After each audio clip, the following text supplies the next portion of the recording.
Do I need to do anything? I'm already live, No, right? no, no. We're live. We're live already. Okay. Hi, G2. Welcome All to right, Venture with Grace cool. today. Hi, G2. Welcome to Venture with Grace today. How are you, Grace? Thank you for having me. I want to start with like your background. I feel like you have such an interesting story. That your father used to work at like I believe Bernie Madoff. Like maybe correct me if I'm wrong. And then there was like some crazy story, and then you had to escape that to come to America.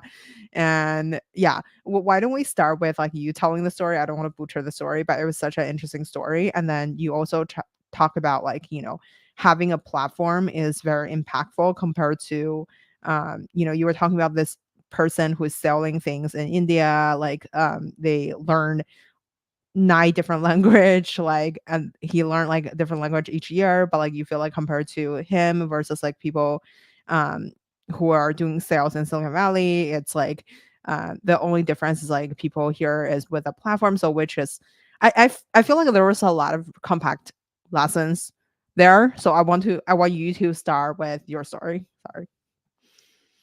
Oh, you're so sweet, and that's a lot of research. Um, so let's see. I grew up in India, and I moved here in '91.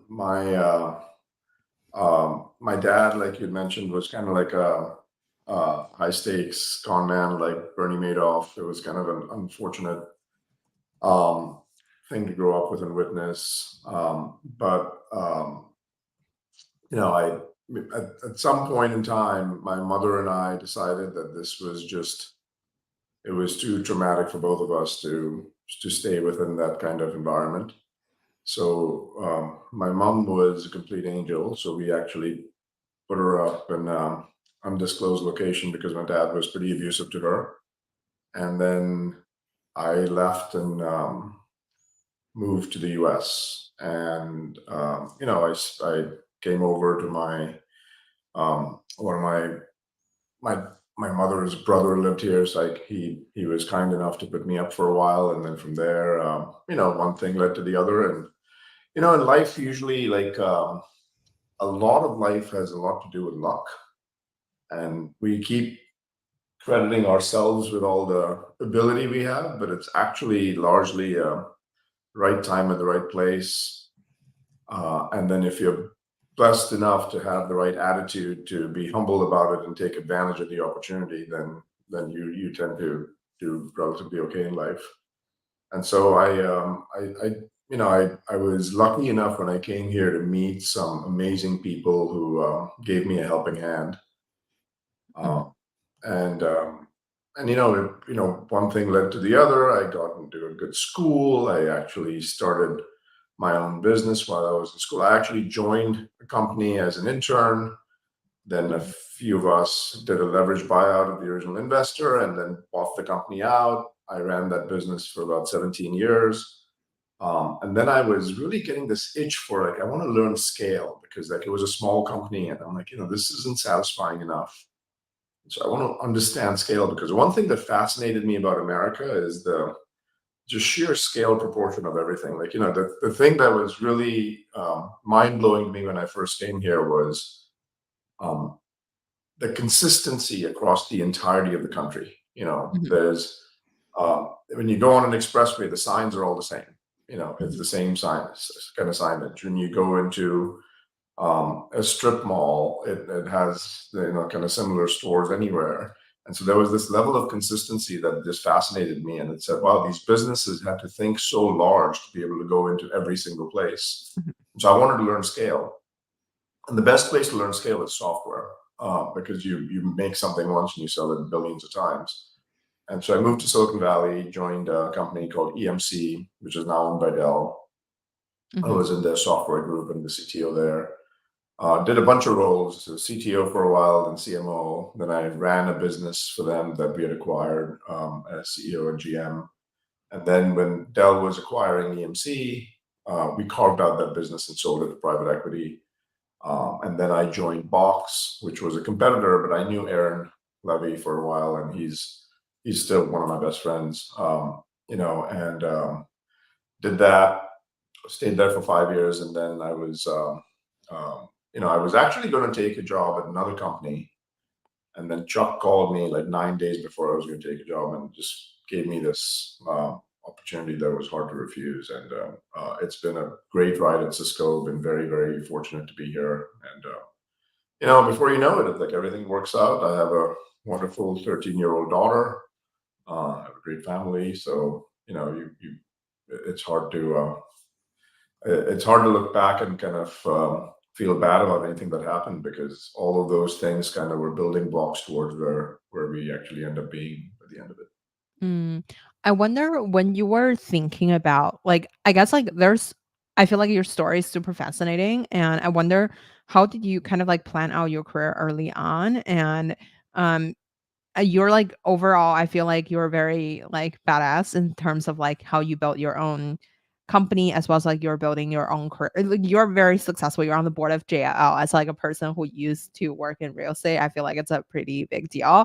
I wonder when you're like planning out your career, who is on your personal board of advisors and how do you kind of like did you ever envision yourself being like, the C level of like big companies or like how are you like figuring this out throughout the journey when you move to the US? I don't think like these things we plan all these things out in a perfect plan, and then it almost never works out quite according to plan. So you have to kind of be a little bit more fluid and just seek learning opportunities in different places. And so I can't say that the path that I took was either the conventional path or one that I would have planned out. And but it was one of those things where you you keep your head down, you work hard, you try to add value in what you're doing. Make sure that you've got a strong moral compass and work ethic, and usually things tend to work out. My personal board of directors, that's a very interesting question. In fact, there was an article that was written in the Wall Street Journal a couple of years ago where I had talked about this very specific topic. And I think that group keeps expanding over time. But there's a fantastic group of people that I tend to tap into from time to time. And it's probably like about a couple dozen people, but the few that if you were to say pick a few right away and tell me who those are outside of the people that I work with, who I seek counsel from all the time, Chuck and Fran, who's a good friend of mine, and there's a guy named Jonathan and Mark Patterson, and these are all like, there's all the ELT members that the executive team leaders at Cisco tend to be great sounding boards. But the one person that's been my kind of so let me give you like 5 or 6 people on the personal board. So one of them is, of course, my better half. She's usually a very good kind of counsel for me on things that I'm doing, and over the years she's actually gotten to know me better, and it's been great. And then I have this head of operations, and I never take a job without her wherever I go. And we two of Jesse, us have been yeah, together I at jobs. Jesse, yeah, Jesse, I listened to and she is the probably. but yeah, sorry, yeah. Do you know Jesse? No, I did my stalking. I hear about you talk about her in like other podcasts. Yeah, she is. She's absolutely amazing. So she tends to be a person that I look up to quite a bit, and she knows me well enough and she doesn't suffer fools. So like she'll tell me exactly what I'm not doing right at times, and then sometimes it doesn't even feel good, but like you know that it's going to be 100% the truth.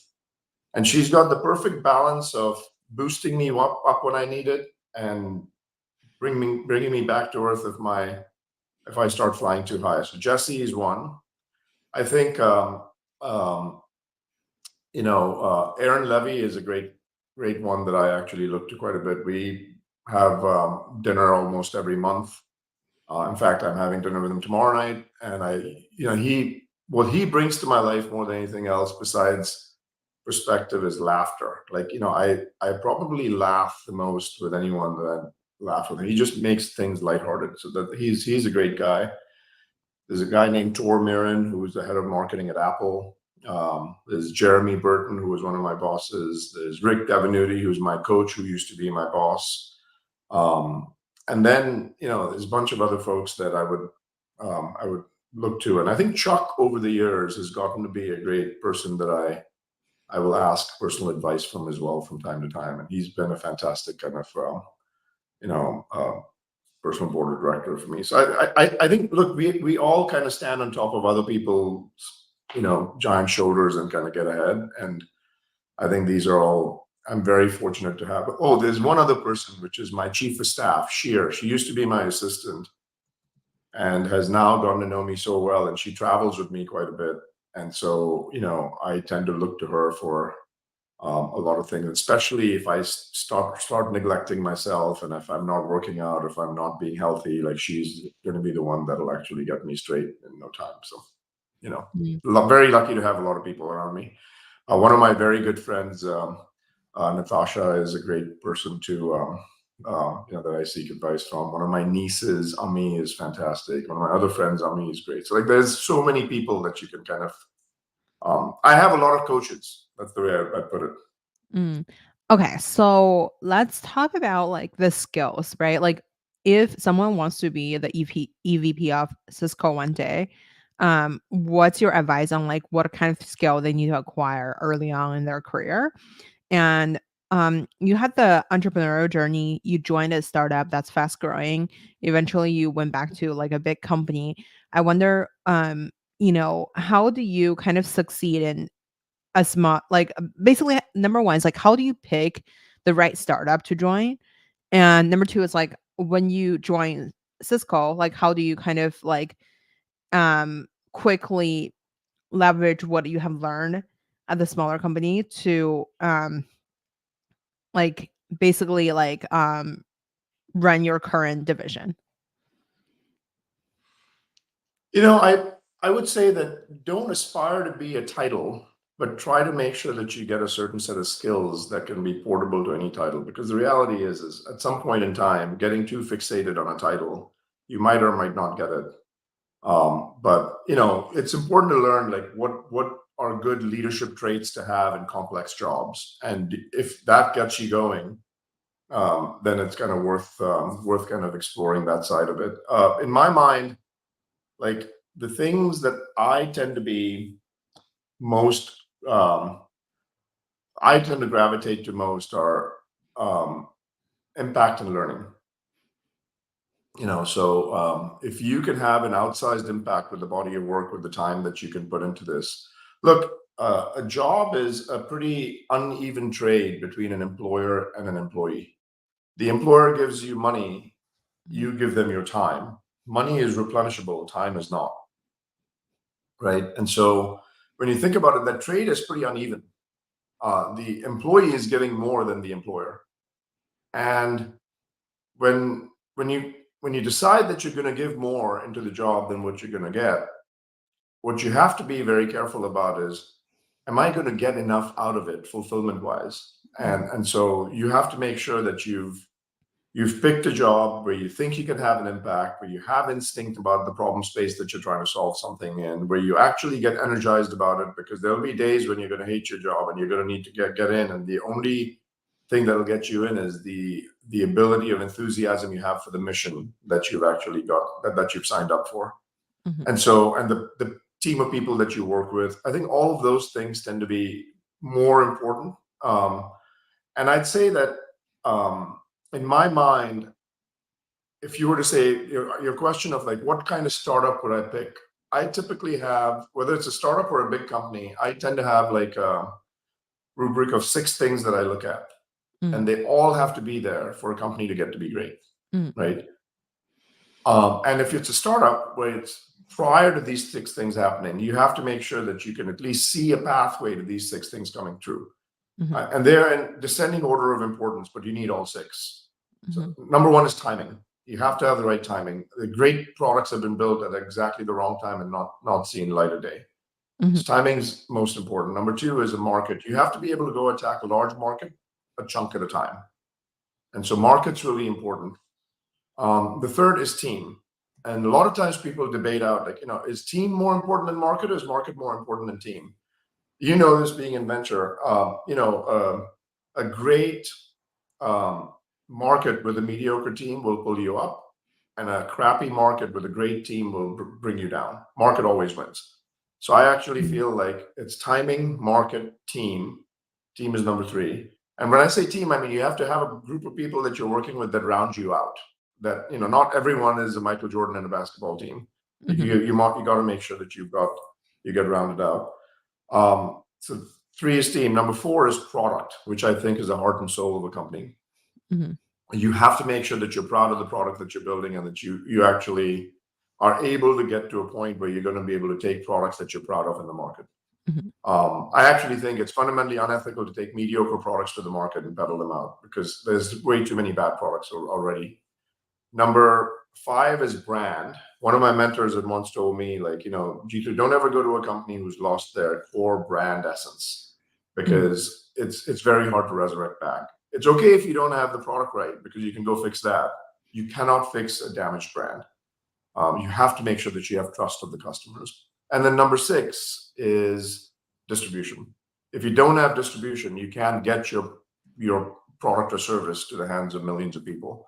And so timing trumps market, market trumps team, team trumps product, product trumps brand, brand trumps distribution. You don't have all six, you don't win. And so look at those things when you're going into it. And if you're in your early career, Mhm. make sure you work for someone that actually is willing to bet on you. Mhm. Because I'll tell you this, the most important thing that I did in my life, and I don't even think I did it, I was dumb lucky to get there. I had some of the best bosses, you know, and they bet on me in ways that I would have never been able to imagine. And Aaron was an amazing guy to work with and for. Chuck is an amazing guy to work with and for. Um, you know, um, I just think that I've had Rick Devenuti was a great guy to work with and for. And so like these are all people that bet on me. And so make sure that you look for that in people. Is like, are there people who are selflessly going to bet on you and don't see you as competition, um, and are looking to kind of propel you forward? That would be my advice. Mhm. I wonder when you're thinking about like, finding people that will bet on you, how do you kind of expose yourself in front of the quote unquote right people? How do you get on their I radar or actually like don't know if I think you listen very closely to what they're talking about. If they talk a lot about what they have done Mhm. versus they talk a lot about what their job is to help the team do, you will be able to tell the difference. Mhm. You know, people who are overly focused on themselves are good in the initial part of the career, but not that great when you have to lead teams. And so that might be a thing to keep in mind. Um, and you also need someone who actually pushes you to a point of discomfort. Mm. Like you don't want to have someone who's always nice to you. Like, there are some people like Rick Devenuti was a guy that I worked for. I hated working for him when I worked for him. He was tough, and there were times when I would just get really frustrated. But now when I look, and the moment Jesse and I left Cisco and we went to Box, we'd keep looking at each other going, what would Rick have done at this point? And then after we did that enough number of times, and I came to Cisco, I'm like, I'm hiring him as my coach. And so he's my coach, and it's actually fantastic to have people like that, but they're not always going to be kind to you. They're going to be tough on you. They're going to put you in a position of discomfort. But what that'll do is it'll actually push you to be your best, and you will learn to grow and blossom underneath them. And so I think that's a pretty important trait is, just find people who are willing to push you in the uncomfortable zone, but not kill your confidence. Like they will make you uncomfortable. You might sweat it a little bit, but they're not going to kill your confidence. They'll boost you up, but bring you down, Mm. you know. Bring you I down know. to earth. I mean, they'll boost you up, but bring you down to earth. Totally. What do you identify as your unfair advantage, and how do you kind of leverage it to grow your career? What do I identify as my Unfair unfair advantage. advantage? I think my unfair advantage is um, I'm really hungry and I'm really curious. And I've always found that it's hard to teach hunger. You either have it or you Mhm. don't. And I tend to look at people, and I think it's probably a more important trait than intellect.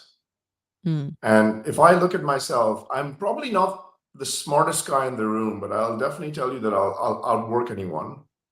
And I will learn the things that I need to learn so that I can actually get to be smart enough about a topic area. And I will know what my limitations are and bring people around me who can actually complement me and not try to do everything, because I'm not good at everything. In fact, I'm good at very few things. Most of the other things, I think the team around me is what actually makes the engine hum. And so I would say hunger and curiosity.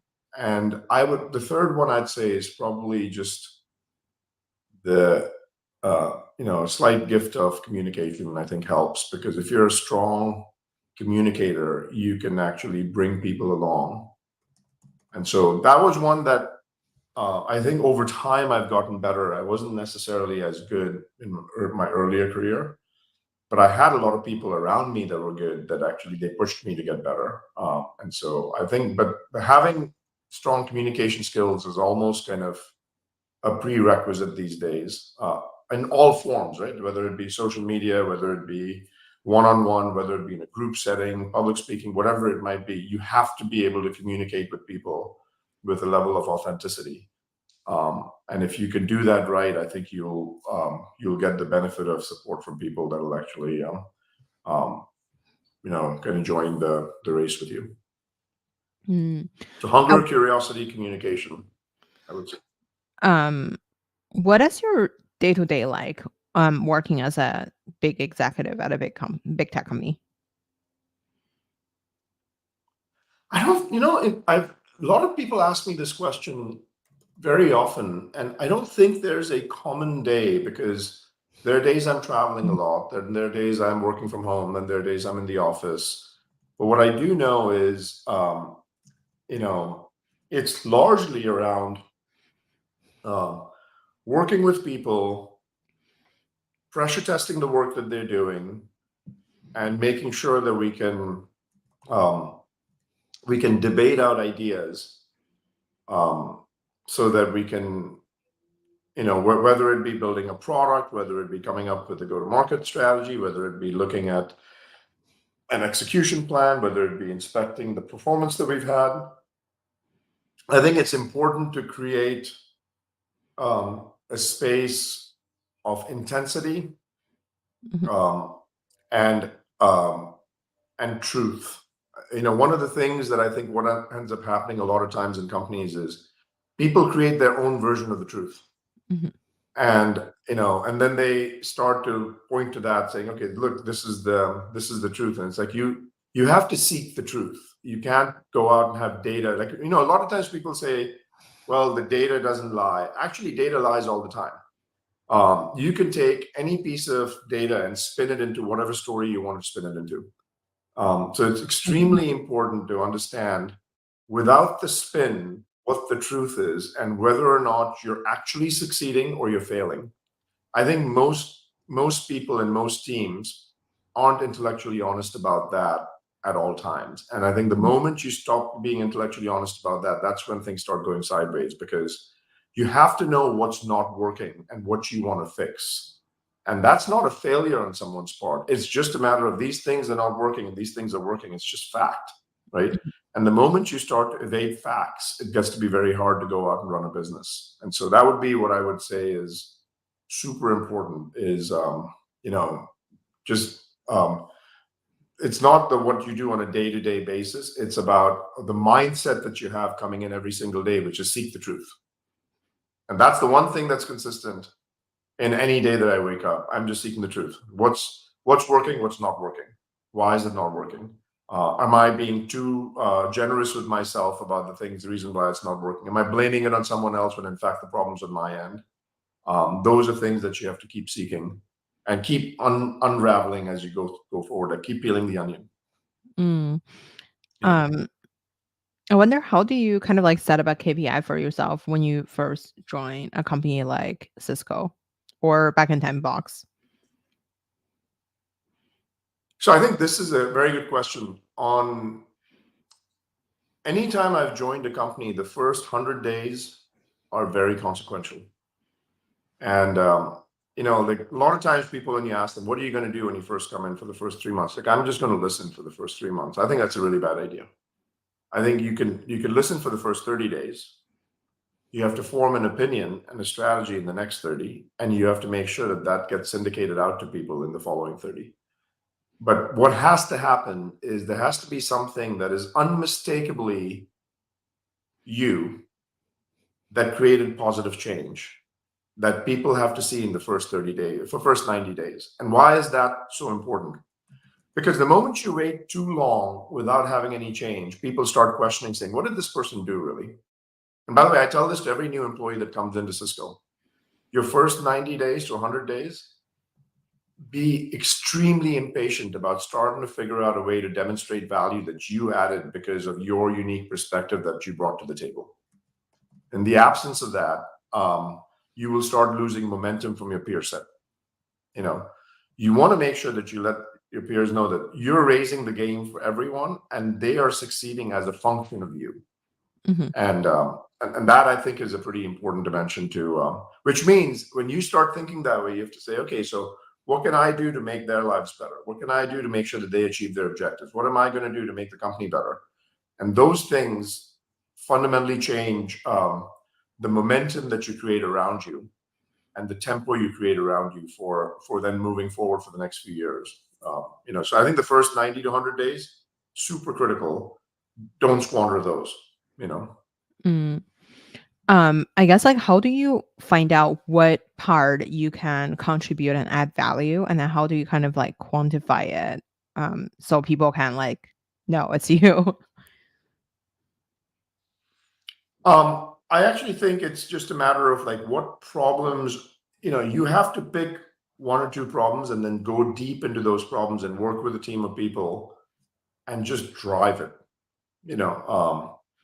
And I think you have to be a driver on something that comes out that's a positive outcome in the first 90 to 100 days. And I think the 90 to 100, the reason for the significance of that is it's a short enough amount of time that when you do something meaningful, it's going to get noticed. Mhm. It's like, oh wow, that was actually pretty cool. And didn't he just join? That's a very cool thing. You know, What is it like working as a board member of JLL? JLL is a great board. That was my first public board that I joined.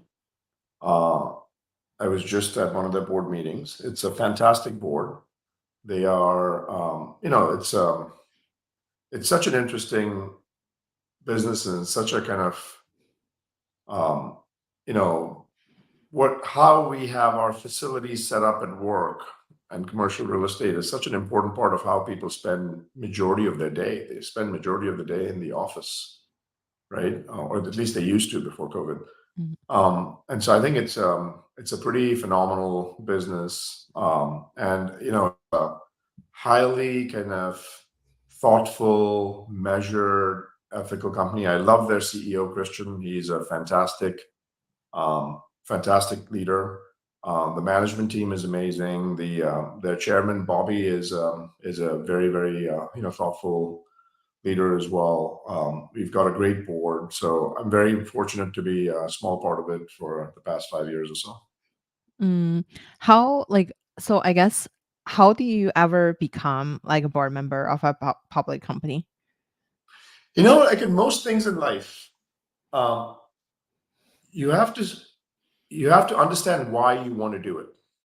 The reason I wanted to get on a board is because I needed to better understand how my board was thinking, and I wanted to be in their shoes. so that when I went and presented to my board, I understood the board's perspective rather than just trying to sell them my perspective. And I will say this, I sit on 2 public boards right now, and it is probably one of the most instructive things I've had as a lesson to understand how to deal with my board. You know, Mm, it also gave me some perspective on like how do different businesses in different industries run. And it also told me like what are things that are kind of common problems across every industry. There's some problems that are kind of common problems across every industry. Like we all think they're unique, but they're not really that unique. You know, how many people think that they're scarce on resource? Every single company that's out there on the planet thinks that they've got scarcity of resource. They don't have enough funding. They don't have enough resource. Big company, small company, startup, large company, everyone feels exactly the same way. Um, and at that point in time, you realize constraint is actually your friend.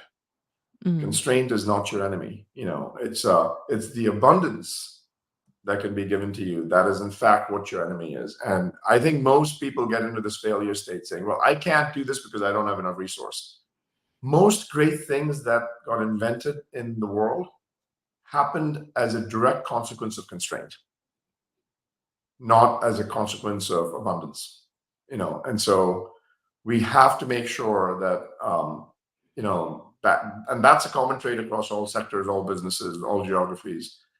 And it's a very interesting kind of dynamic to look at as you go into business. And what getting into a board does is it gives you a perspective on how a business runs, and it also gives you an appreciation for the fact that in businesses there is no single person that decides everything. It's always a group of people. And so whenever we feel like, oh, if I had that job, I'd be able to make every decision. That's a very naive way to think, because the reality is there's always another thing. We have this guy, Jeff Schultz, who's my strategy guy, amazing guy, worked with him for like 12, 15 years. And he has this great saying that he says, which is, Jeetu, people used to always tell me, like, you know, I want a seat at the table. And the reality is there's always another table. You know, mhm, you think that you got the seat at the table, but there's always some of the table that's actually, you feel like if you're in the leadership team, you're like, oh, the table is the board. If you're in the board, the table is a management team. And so at some point in time, you realize that people are just working together, and there's an inherent check and balance that needs to be there in business for the business to be a productive business, you know. mm. I wonder, how do you like, what is the board's KPI? Or like, I guess, how does that work? And how does that work working with so many different people coming from like diverse kind of things to be on a board? A board has a few, very few jobs. I'd say 3 jobs, right?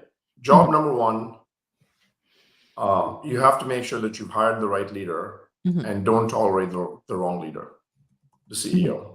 That's the first job of the board. mhm, Second job, keep the company from doing anything that's shady or illegal. There has to be a governance aspect to it. You know, like you need to make sure that there's responsibility and ethics and integrity that's followed in the governance and in managing risk for the business. And then the third aspect is, from time to time, broaden the aperture of the management team and ask them questions that they might have not thought about because they're too close to the problem. And your inexperience in understanding that business really well is actually the asset that you have. You know, so don't try to get to be the operator in the business as a board member. Your job is not to go operate it. Your mhm, job is to go out and provide high level, you know, broad aperture and guidance. And one of the things that I'm very careful about in these boards is you can't ask too many questions. You know, like in management, you can ask as many questions as you want. In the board, you can't ask too many questions, because every question you ask has the potential of creating a work stream for the management team. And you don't want to create too many work streams for the management team, you know, by asking too many questions. And then, so what you have to do is be very measured, ask the right number of questions. And those questions that you ask should either be broadening their aperture, should be assessing risk, should be evaluating the strategy, and should be making sure that there's effective, you know, planning from a talent and culture perspective within the board. You know, for encouragement for that towards the company. But don't ask too many questions. But, you know, there's one thing that's worse than a completely disengaged board member is an over-engaged board member. You don't want to have Mm, a board member that's become management. Like that's the worst thing mm, you can do. So like I always tell the board members, if you need anything, I'm here for you. mm, But I'm not going to initiate any meetings with you. You have to come to mm, me if you want something, and I'm happy to help if you need my help. mm. You mentioned like ask right questions. What are right questions to ask? I think like um, the big questions that I find that add value is when when someone's thinking about a problem in a very focused way, Mhm, you can miss the big picture. So as a board member, you can just make them kind of zoom out a little bit and say, have you considered, like, I'll give you an example.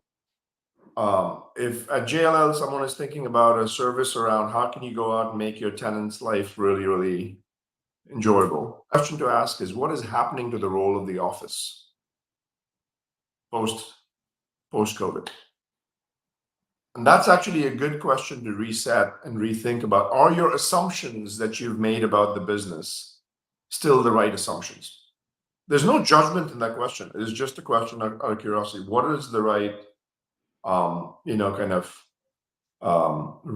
is the role of the office going to fundamentally change? And is that going to change your business and the assumptions that you're running your business with? And the answer might be no. The answer might be yes, but, or the answer might be it's completely going to change. But I think it's important to have those discussions in spirit, kind of encourage those discussions from happening. mm. Like, does When that give you a little bit of a flavor? Yeah, I feel like I'm so fascinated about it by it. What is a board made of? And like, do you get invited to be a board member, or like, do you apply, or like, how does this conversation happen? Is this like a job that you can just apply, or well, how does it work? Yeah, I think the question you have to ask. So yes, you apply. There's recruiting firms that actually go seek board members, and typically they'll look for independent board members that are outside of investors on a board. And typically they will look for those board members with certain set of skills. So you might have someone with finance skills, you might have someone with tech skills, you might have someone who's a CEO, you might have someone. So those are all the different kind of skills that you would need. Sometimes you hire a board member because you want to make sure that that board member could be a potential successor for the CEO. Mhm, Those are all kind of things that tend to work out on a board. And you do connect with some of the recruiting firms, especially the public boards. And it's also it's very healthy to change out board members from time to time.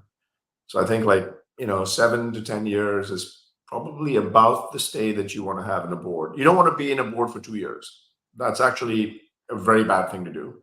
mhm, And you don't want to be in a board for 20 years. I think it's like being in a board for a certain amount of time and then getting fresh thinking to come in, because you might actually get too close to management, and you want to have some level of impartiality between yourself and the management as you go through it. mm.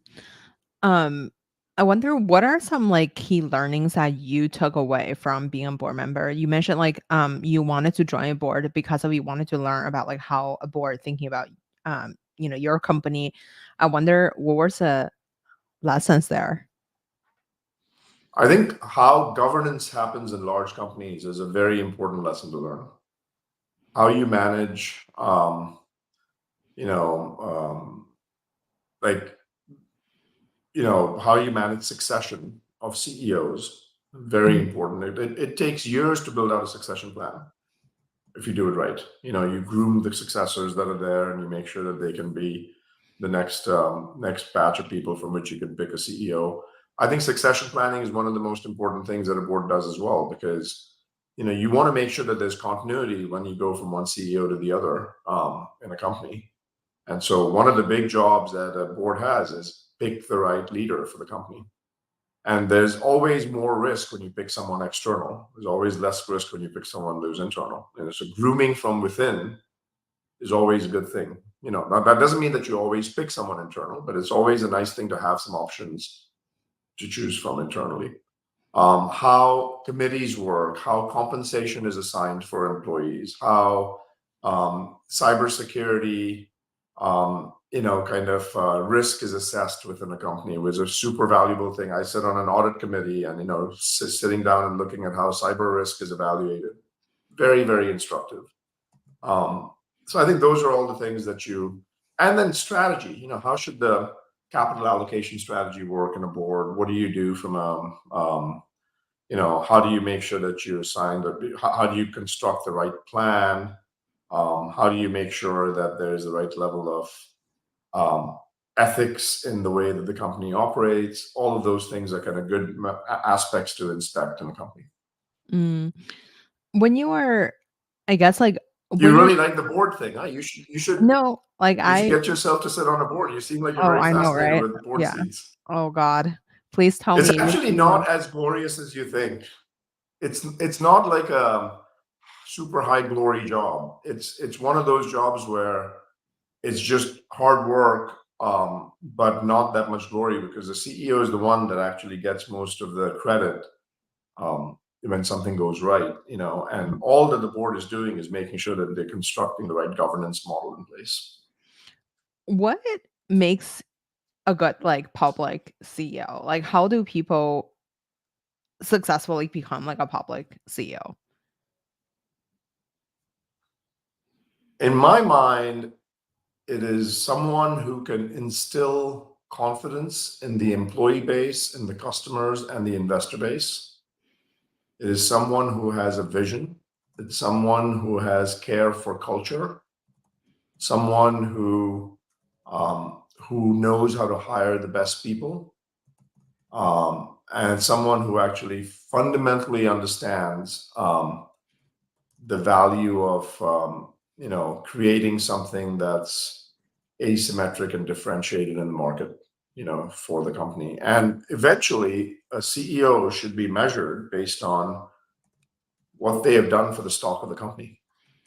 Have they created economic opportunity for the employees, for the shareholders, and for the customers? Those are the three stakeholders in my mind that you have to really care for, and you have to make sure that you do them in a very thoughtful way. Mm, coming from like, I feel like being a close student of like the emerging tech sector, like, back in time it was crypto, now it's AI. I feel like it's a lot of like hype making for like the startup industry. I wonder how does it look like to kind of like increase the stock when you are in this category. We've seen, like Microsoft, like I feel like they have a really good play in like open AI and like all that kind of things. I wonder if that's could be like recreated over like every company or like every public company, or like how do you see like people leveraging a particular sector that's like in the hype cycle to kind of like I incorporate. actually don't think you can actually take. Yeah, I don't think you can actually take a playbook of one company Mhm, and apply it to another. It just doesn't work. Every company has their own playbook, and in fact, the biggest mistakes that get made is when you take a playbook from one company and mhm, jam it into another company, because it's kind of like, that just is not what the culture of the company is, and not what the business is. And so one of the biggest failure states that leaders get into is they say, I did this before in this other company, so I'm going to do it over here. It's like, no, it's not going to work here. mhm, What I did at Box would not work at Cisco. What I do at Cisco would not work at Box, right? And so I think that's pretty important to keep in mind, that there is no repeatable playbook in business. But what is extremely important is that you catch the megatrends that are happening and use them as tailwinds, and the difference between a megatrend and a hype cycle. And I think most people don't understand the difference. In my mind, for example, AI is a megatrend. It is fundamentally transformative to society over the course of the next 2 decades, 3 decades. mhm, Um, Web3 was not a megatrend. Web3 mhm, was kind of largely a hype cycle created by some of the VC community. And it didn't even make sense because I don't even understand like what half the use cases were. It just didn't make any sense, you know. And so, like as a CEO, you have to make sure that you don't pivot your company based on Web3 because you would have been completely irrelevant. But you know, if you pivot your company on AI, that's actually a completely relevant exercise to do. And knowing the difference is actually pretty important, you know. And the question is, how do you know the difference? You know the difference when it doesn't take a PhD to understand what the end use case is and what the value is. You know, when you talk to someone about Web3, they would be like these very overtly highfalutin, you know, definitions about what's going to happen in a completely distributed world. And, you know, it was just like, I couldn't make heads or tails out of it. With AI, you go to Chat GPT, you ask it a question, you get an answer. I don't need an explanation of what AI does. It's like, it's especially on the generative AI side, it made it so human and understandable that it was like, wow, this is magical. And if you can keep getting this thing to get better and better, eventually you'll solve math problems, and eventually you'll solve, rather than just doing well on tasks, it'll do jobs, and eventually those jobs they'll do better than humans, and on and on and on and on, you know. And so what I think is important is spotting the mega trends and using them as a tailwind and not fighting them, and spotting the hype cycles and ignoring them, Mm. and not trying to run a popularity contest with your employee base where you try to go out and see how many people like you, but instead do right by them and make sure that you've actually created decisive patterns where you actually you might be wrong, but don't be confused, because indecision is a really bad thing. So like having fast decision cycles, having clarity in the framework on how decisions get made in the organization, those are all important dimensions. Mm. How do you think AI will transform business, and how are you leveraging AI at your work or organization? Because I feel like it's supposed to be implemented throughout the organization to a degree. I mean, there's hundreds of different ways that it'll transform business. But like if I think about it, Cisco, what are we doing? Like there's going to be a bunch of things that we use AI for to make our employees productive. You know, engineers will write better code because of AI. Product marketers will write better messaging documents because of AI. Our website will look better because of AI. Our strategy team will build better plans because of AI, so on and so forth, right? So that's one dimension, which is employees getting more productive and everyone feeling like they have some kind of an assist in getting stuff done. The second thing is our products, we will actually materially improve because of AI. So if you think about at the base level, our product interfaces will all be, you know, fronted with generative AI prompt interfaces, because that'll actually allow for dealing with the talent shortage. I think those things are really important. You know, making sure that you can have great experiences for IT administrators as well as end users when they're using our products, and making those easy to use. Those will all happen with AI. But also, you will have AI natively built into the product. So we will be able to do better detections. We will be able to do better traffic management with networking. We will be able to do better kind of remediation and response when there's a breach that's detected. We'll be able to do better collaboration with people. When they go into a room, you'll be able to make sure that you can remove background noise. Those are the kind of things that we can do with AI. So like, there's a bunch of, we've spent billions on these kind of things over the course of the past few years, and it's actually really made our products infinitely better. And then the third area of opportunity in my mind is actually securing AI itself. So how can we provide a security infrastructure for AI, not just use AI for our security stack or for our networking stack or collaboration stack or observability or data, but securing, providing a layer of security around AI so that when people use AI, they don't have their data get lost in an ineffective way, or they don't have unintended consequences happen? How do you protect the models that are being used, especially if you have multiple models? If you build an application with AI, how do you not have to worry about every single nuance and security because we've gotten it taken care of? That's another area that we are very focused on. But I think Mm, there's every single day there'll be new use cases that emerge. But think of this as a platform just like the internet was, just like mobile was. And it's going to be a fundamentally new way that, and in the short term, people won't see that much of a difference. So what happens is initially when it comes out, everyone's like, oh my God, this is going to change the world. Then a year and a half goes by, and nothing has really changed that dramatically in the world. So you're like, this was hype. And then over the long term, it actually fundamentally starts to alter the course. And in my mind, when you start thinking about that cycle, what Gartner calls the hype cycle, um, there's this kind of trough of what they call disillusionment. And, in the short term, most companies and most people will overestimate the impact that a technology can have and be disappointed. And in the long term, they will underestimate grossly and be surprised at how much it actually did. So you have to have a long-term view on this, not a short-term view.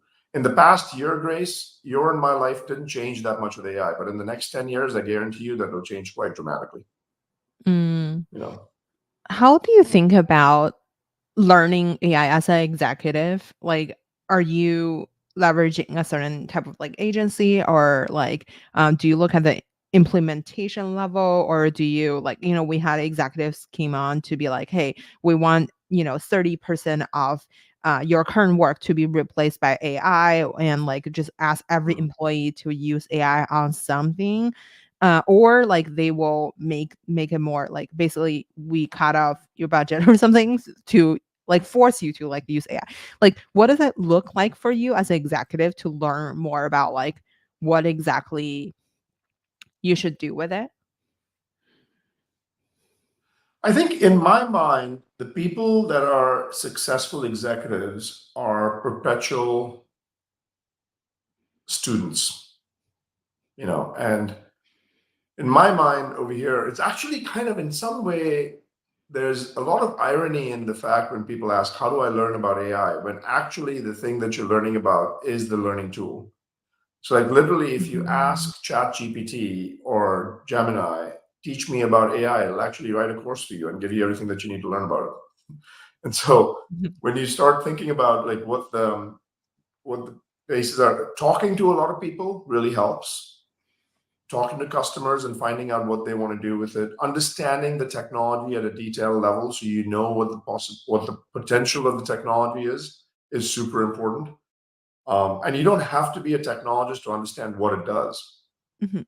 Even if you're not a technologist, I think you should actually dig a little bit deeper and understand it, and then start to use it in your real life and see if it in fact changes your life a bit for the better. And like for example, learning is one of the use cases that has completely transformed for me in the past year. Completely transformed. Like if I want to learn about any topic, if there's anything someone says that I don't know much about, I'll immediately go and spend 15 minutes on ChatGPT or Gemini or something like that.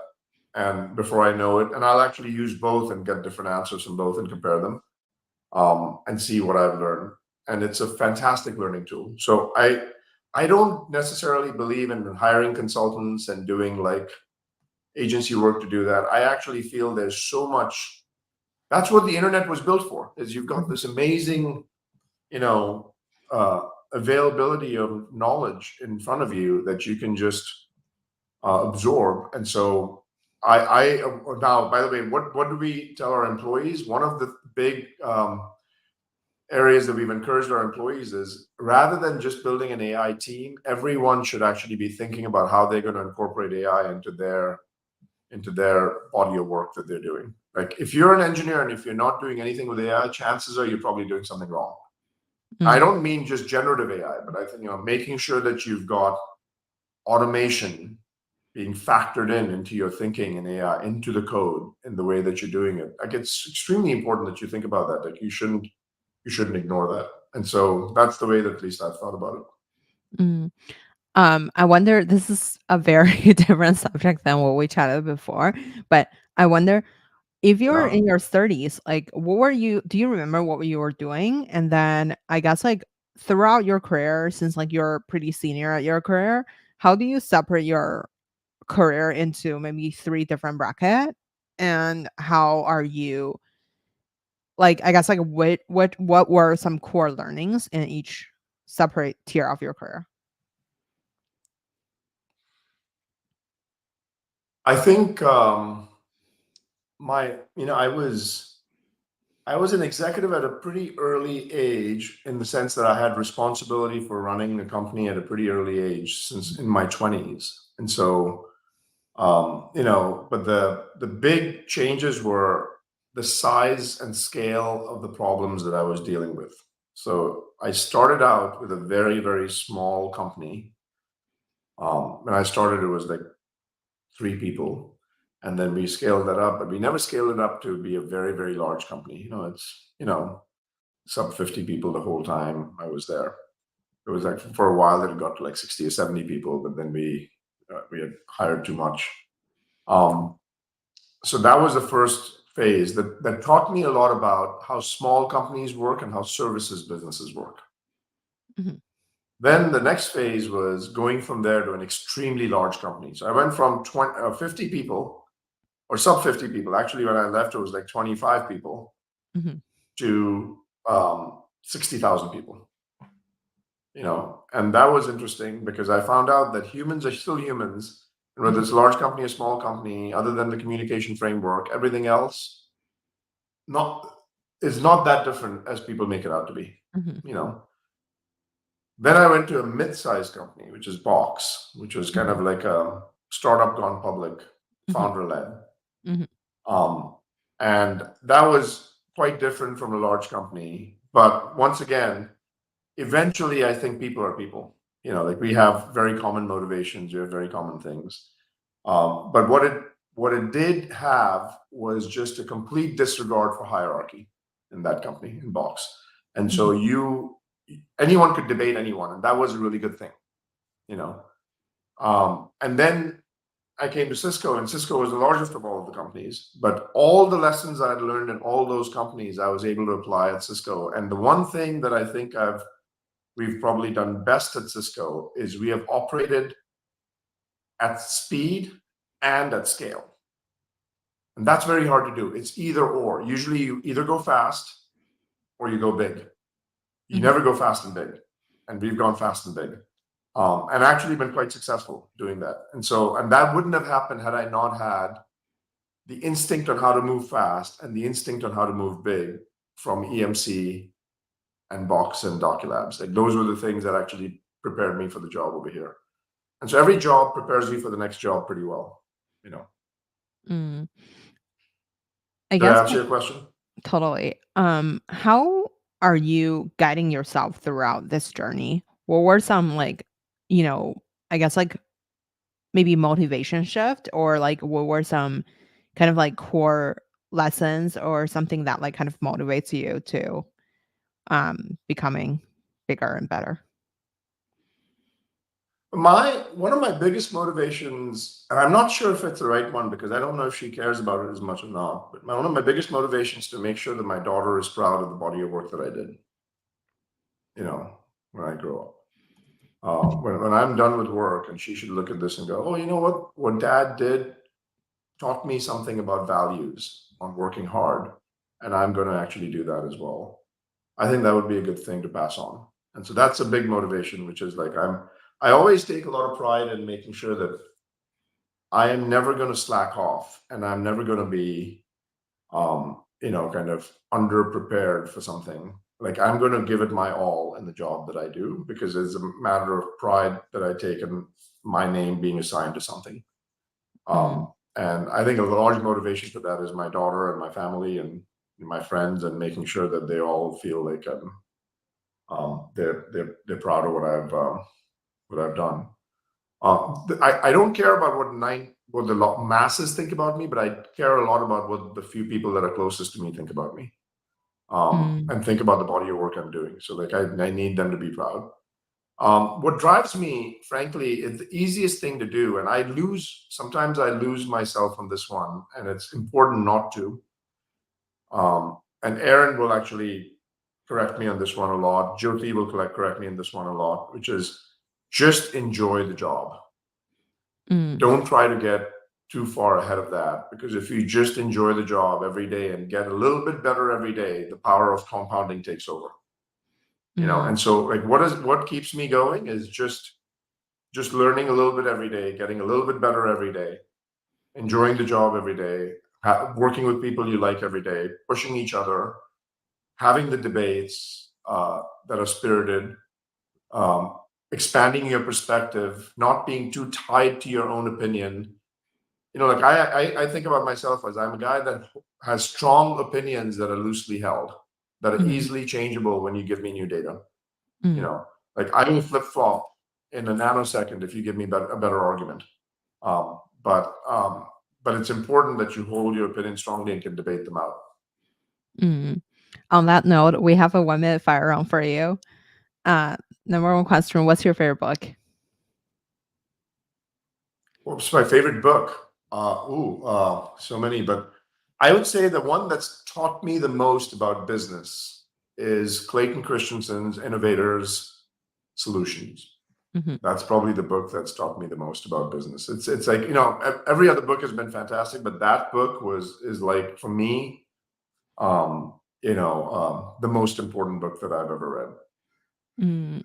And Who made it holds the test of time. Like it still works even today. It's kind of wild. for There's a lot sure. of insight in that book.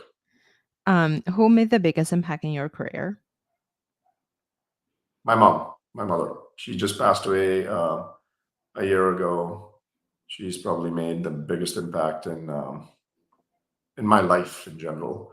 My career, a lot of people, like I mentioned earlier, but my mother was probably the most impactful in my life.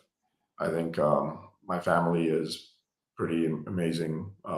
And then my friends and some of my extended family are just angels in my life. So I'm very blessed with people around me. That's really sweet. And who would you invite to your dinner party? Who do dead or alive? It's your party. Oh, if it's my party, and if I wanted to I would probably have two parties. One with the people that are alive, is all my close family and friends, and colleagues that I work with very closely. And then if there was people who passed away, I would say probably my mother and grandmother together. That would be. I don't think when my grandmother died, I was 19. I don't think I fully soaked in the dynamic of the three of us together as much as I would have liked to. So that would have been fun. Very, Where very thoughtful questions, Grace. we have one last one. Thank you. Where can we find you outside of work? Where can you find me outside of work? I mean, I'm assuming on social media. You mean like which? Like Whatever you want. I'm on Yeah. LinkedIn. I'm on Twitter. I like hiking. I'm in the Bay Area. I tend to go hiking a lot. But yeah, I think LinkedIn is probably my go-to social platform. Love it. Okay. Thank you so much, G2, for coming on the show. This is such a great conversation. Thank you, Grace, and appreciate you having me. And congratulations on all that you're doing. Let me quickly and